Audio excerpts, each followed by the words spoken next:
One of the most powerful forces in advertising is the role of humor, but it's so important to not get it wrong. Now, how do I know it's so effective? I look at the current landscape in advertising. You look at the most iconic beer brands and the most iconic beer ads of all time. And guess what? They're all going to leverage humor. You look at even the current insurance industry, which I would argue is not a funny place to be. A lot of times you're dealing with very hard circumstances when it comes to insurance, but almost every brand leverages humor. And the reason is that humor can do two things. One, it can help make a brand relatable, and two, it can help shine the light on something that's really hard to talk about in a fun and light way. Now, people make three core mistakes when they try to leverage humor, and they get it absolutely wrong. And I'm going to walk through all three so that you never make this mistake. First is that you never, ever make fun of your audience. So your core consumer, the person that you're trying to reach, you should never make fun of them in your ad. I see people make this mistake from time to time. They're trying to poke fun at their audience, and no one should ever feel shamed or come across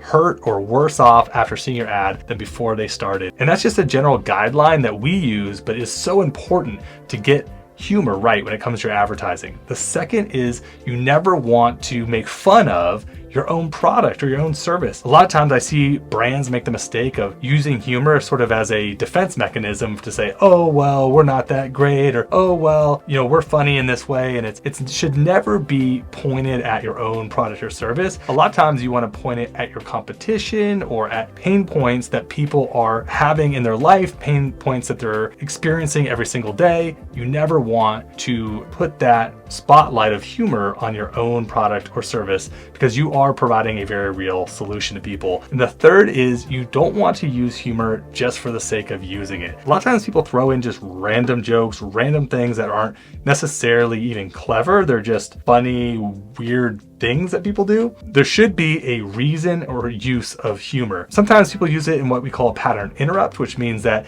it's strictly just meant to shake someone out of their mindset for viewership. But a lot of times people just make a joke because they want to make a joke, but not because they'll actually make the product or service more memorable or more sticky. One of my favorite examples of use of humor is how some of the security companies started using those like funny robbers kind of to point the light on the fact that people are trying to break into your home. That's why you have a security system, but they do it in a fun and non-threatening way that doesn't make you explicitly leave the ad feeling more concerned. And so if you can avoid those three mistakes using humor, you can actually use it as a very powerful weapon to connect with people and sell more.